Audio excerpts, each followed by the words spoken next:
Edition of Elevate Your Grind. Today we are live from the Arcview meeting down here in beautiful Miami, Florida, Coral Gables to be specific, which is anywhere from about an hour and 10 to 3 hours from my house, depending from traffic.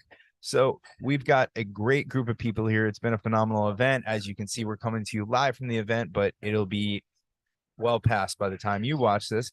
Today with me, I have someone who is part of a group that has an absolutely amazing story, so much that you really caught my attention at breakfast this morning. Please welcome our guest today, Amy Deneson from the Cannabis Media Council. Amy, thanks for joining us. Thanks so much for having me. Pleasure to meet you this morning and also be chatting with you now. Absolutely. No, so when we started talking about what you do this morning, it was the partnership you have that really stood out to me. So tell us a little bit about the Cannabis Media Council and then get into that, because I'd love to talk about the irony and what's going on here. Yeah, for sure. Thanks so much. The Cannabis Media Council serves to create positive, lighthearted, consumer-oriented campaigns that are shown on a national basis. And while we deeply support and are thrilled to honor our legacy cannabis publishers and platforms, we do see that to grow the addressable market right now in the cannabis space is that we need to get outside of these publications and connect with mainstream publishers. And so to really punctuate this point, this need, as well as to indicate how serious we are about growing mainstream consumer consideration, we partnered with Hearst Media right out of the gate. Which, for those who don't know, it was Hearst who originally started the Reefer Madness campaign in the media company. So, like, this is huge right now. Exactly. If there's any way to flip the script on propaganda, is to go to the source of it. Right. And then, well, they did such a good job the first time. Exactly. Let's see what the sequel is like. Exactly. And also, it was important to us to honor that individuals and companies and the fourth largest media empire in the world can evolve on this topic. And so I think it's important to, one, in this partnership to show the Hearst Corporation's evolution and their commitment to owning the wrongs of the past, but also to get it right now, is something that we can all look into our own lives and see that there are plenty of things that we've got really, really wrong about this plant. Yeah. And so now, how do we come together and with intention, pay reparations, make apologies, but then also open opportunities for people to connect and grow this space? It's incredible too, because right now we're at this point in time where you might see articles or stories or anything on cannabis companies in Forbes and Wall Street Journal, in mainstream media, on 60 Minutes, whatever it is, but that's essentially all earned media. So by all means, and as a business person, it blows my mind because they're more than willing to cover it for free, which is why the PR people in this industry are the saints of the industry, because they figured out a way to get us in front of these audiences, but they won't take our money. Like, that's a little bit weird. Like, you're willing to do these stories for your own pockets, but if we were to pay you, you don't want that. And that's, as a business person, that's a little crazy. It's a little mind-blowing, right? Yeah. And so as marketers in the space, there's two things that you can do in the marketing mix that really have impact at scale. One is PR. And as you said, the PR leaders who are educating, who are informing people about how to talk about the plant are absolutely the same. I did not understand the value of PR until I got into this industry and realized how valuable it actually is. Yes.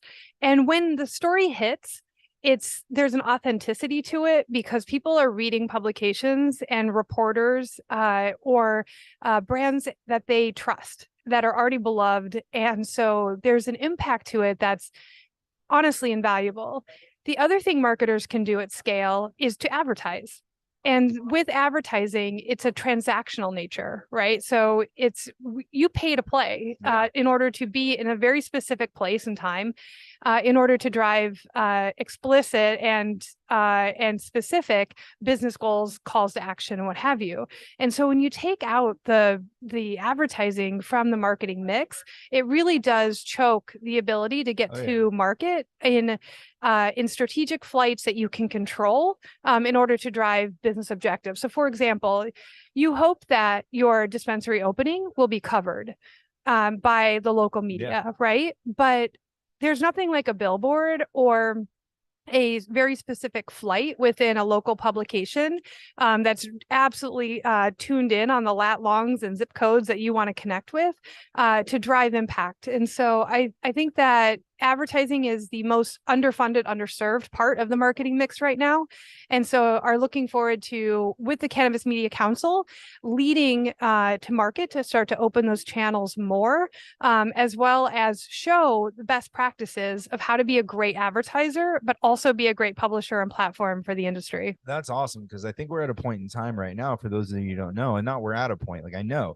So like when we as cannabis companies, the things that we're free to advertise on are within our own networks. So you have choice A, you're going to grow your own network organically on social media and build your own audience. And that's something you would do anyway. Right. But even then you don't own it. Yeah. Right. And so it could be shut down. Shadow ban, shut down. You can't do any paid boosts for anything whatsoever. Whether if you're having a big charity event, it has nothing to do with your company. You're raising money for, the Red Cross, not the Red Cross, but like something that actually the money goes to. Right.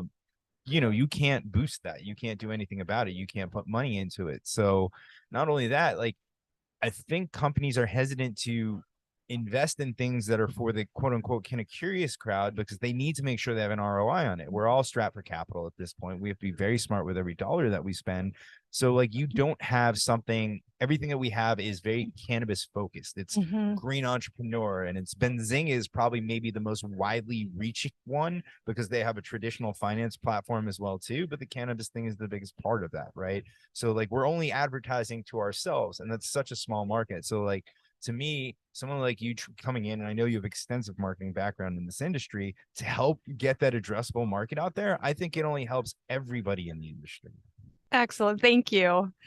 So, I mean, it truly is a mission that we all need. So how do we get these other publishers that have been so standoffish for now to let us in? Is it going to take just one doing it and the dominoes will fall? Is it an act of legislature? What truly do we need to do to get this to start going? I think there's three main things that most publishers and platforms are worried about. One would be any type of federal licensing that they may lose if they open this to a federally illegal drug.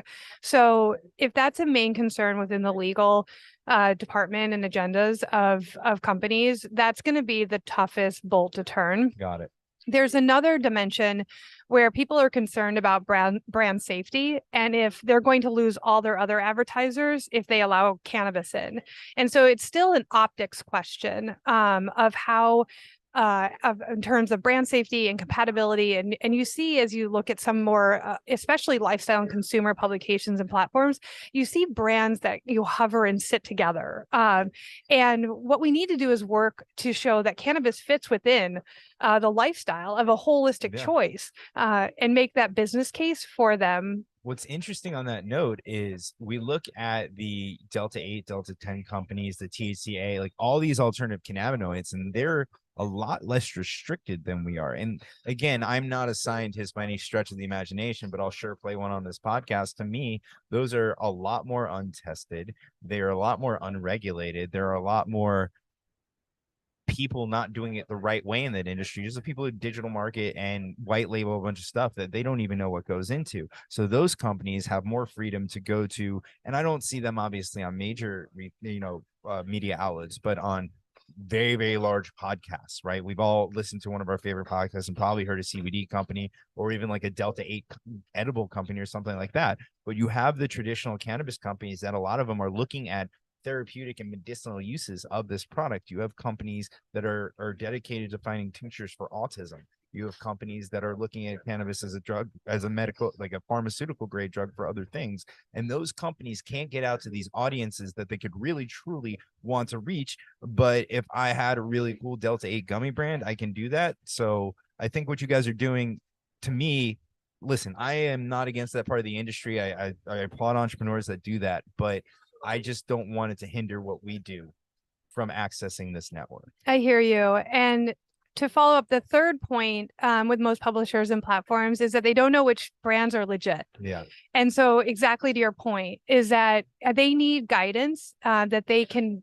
trust, that these brands are doing their best to, have a great supply chain, to be within the regulated market to the best of their ability, and also to be transparent then about, what products they're bringing to market and the contents therein. And so a company or an organization like the Cannabis Media Council also serves to say these are legit brands.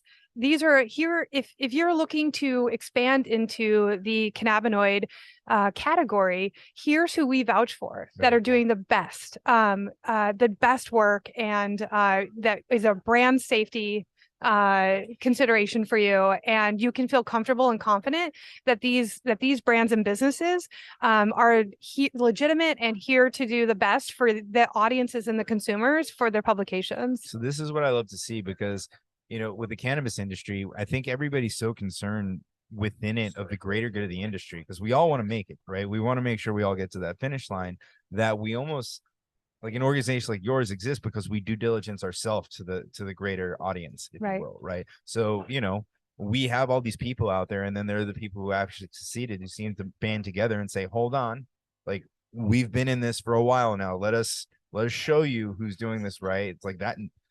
Nobody likes that guy. That guy is the greatest guy in the industry. Like, things, obviously I'm being very specific and odd like that, but it seems like that's what our industry tends to do to make sure we're accepted elsewhere else. Mm-hmm. Yes. One organization that we paid close attention to when we were forming the Cannabis Media Council is the IAB.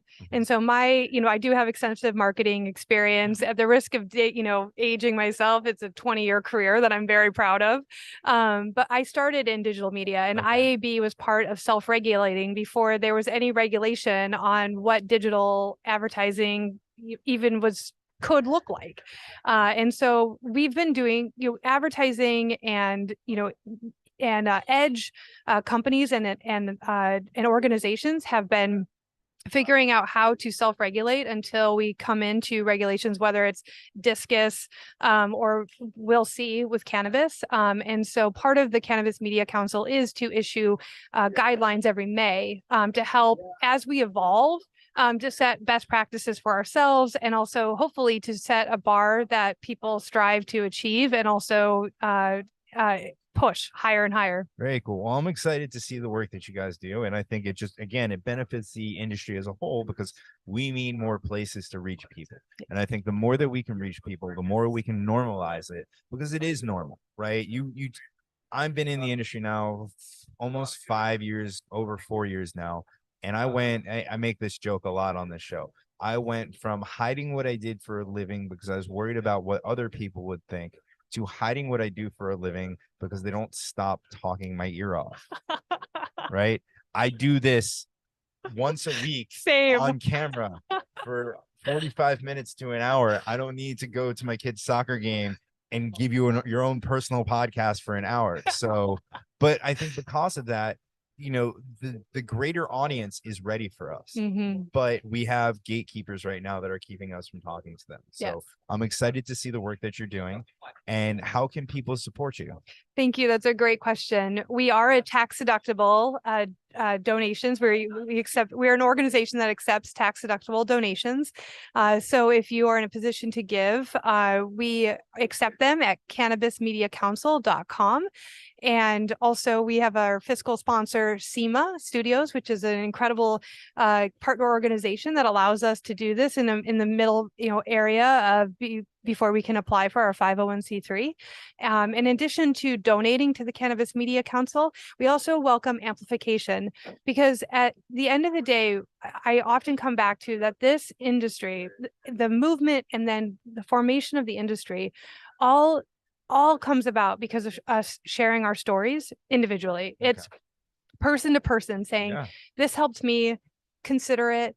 I shared my story in 192 parts over the course of 3 years. Yeah, exactly. But we appreciate the support. Thank you so much. Absolutely. No, thank you for sitting down with us, and I hope you enjoy the rest of the conference. Thank you.